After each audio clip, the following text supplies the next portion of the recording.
हर की 2 बार रचना होती है। यदि आप अपने जीवन में कुछ चाहते हैं और अपने मन में इसकी साकार कल्पना नहीं की है, तो वह आपको नहीं मिल सकती। सकारात्मक विचारों के बार बार दोहराने से यह कल्पना सहज ही दिखाई देने लगती है। यदि आपको कुछ चाहिए, तो इसके लिए क्या करना होगा? सबसे पहले तो अपने मन में इसका सृजन करना होगा, तभी वह वास्तविक जीवन में प्रकट हो सकती है। विचारों का यह नियम असफल नहीं होता। मन 2 प्रकार का होता है, पहला चेतन और दूसरा अवचेतन। चेतन मन के द्वारा मनुष्य जागृत अवस्था में सोचता है और बाहरी दुनिया का अनुभव करता है। अवचेतन मन इन्हीं सब बातों को ग्रहण कर सुरक्षित रख लेता है। एक प्रकार से अवचेतन मन को आत्मतत्व के साथ देखा जाता है। एक नियत परिस्थिति में अचानक प्रतिक्रिया इसी अवचेतन मन से आती है और इसी को आत्मशक्ति भी कहते हैं। दुनिया के सभी धर्म विश्वास के रूप हैं और विश्वास कई तरीकों से स्पष्ट किए जाते हैं। अपने जीवन और ब्राह्मण के बारे में जैसा विश्वास होगा, मनुष्य को वैसा ही मिलता है। मनुष्य अगर विश्वास कर सके तो उसके लिए हर संभव है।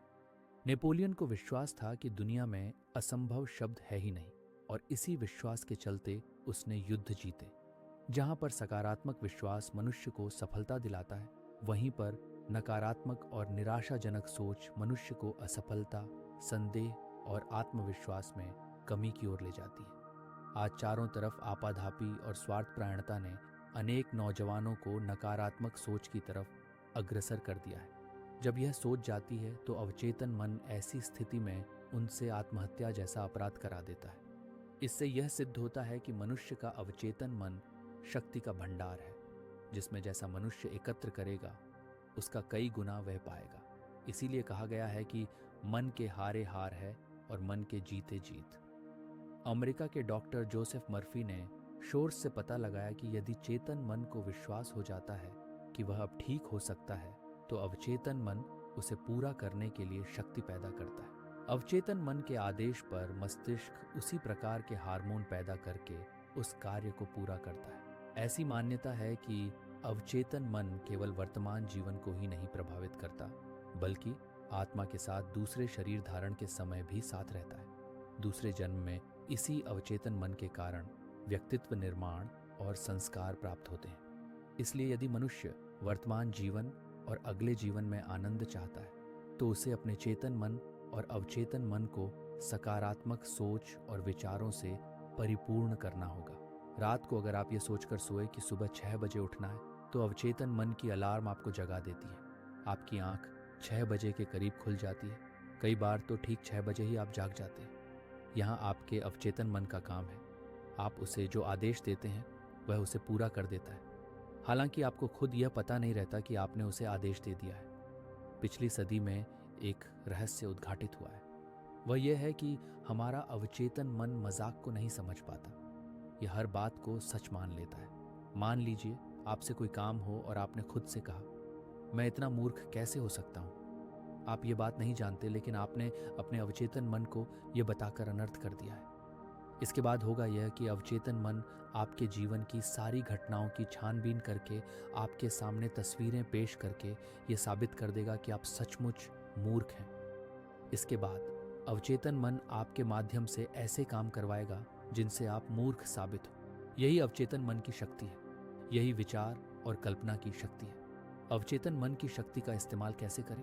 कल्पना शक्ति का सही उपयोग मानसिक चित्रों के रूप में किया जा सकता है। मान लीजिए आप कुछ चाहते हैं, जैसे मकान या अच्छी सी नौकरी। इस तरह अंतिम परिणाम तय हो गया। इस तक पहुंचने का एक तरीका तो यह मानसिक चित्र देखना है कि आप मंच पर होकर घोषणा कर रहे हैं कि मैंने ये रचनात्मक कल्पना की थी जो साकार हो गई। दूसरा तरीका यह है मानसिक चित्र देखना कि आप वाकई उसी घर में रह रहे हैं और अपने दोस्त को बता रहे हैं कि यह पूरा घर मेरे नाम है, इस पर कोई लोन नहीं है, मैंने इसे खुद अपने नाम पर खरीदा है।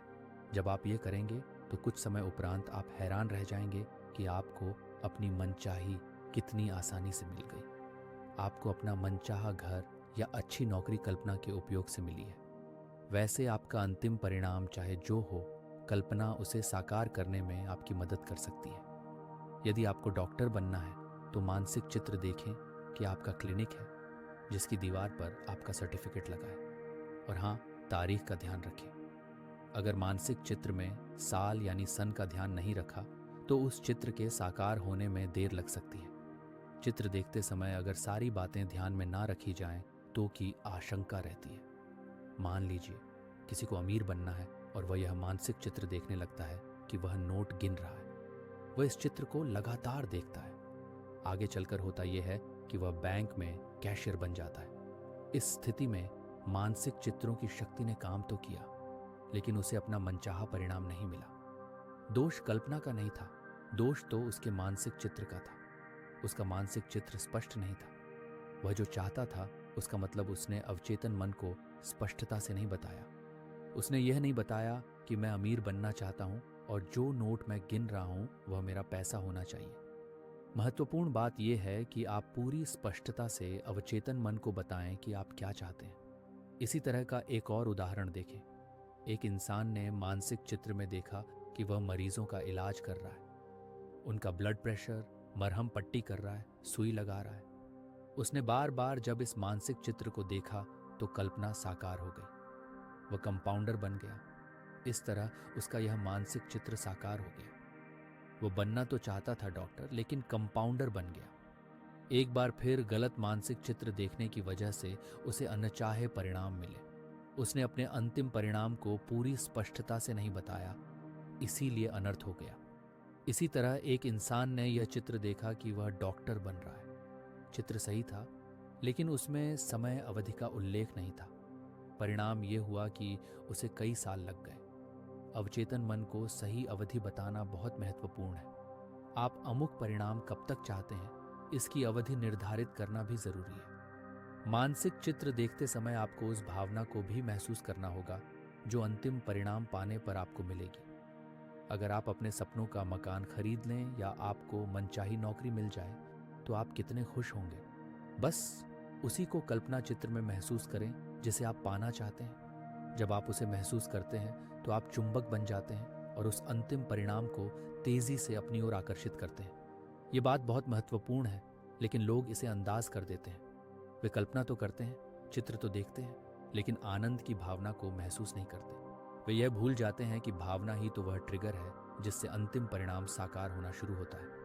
हाँ, ये बात जरूर ध्यान रखें कि आपको अंतिम परिणाम ही तय करना है, तरीका तय नहीं करना है। आपको लक्ष्य तय करना है। उस लक्ष्य तक कैसे पहुंचे ये तय नहीं करना है। ये तय मत करो कि मुझे इसी कंपनी में नौकरी मिलनी चाहिए, ऐसे ही मिलनी चाहिए, फला इंसान इस कार्य में मुझे मदद करेगा तभी नौकरी मिलेगी।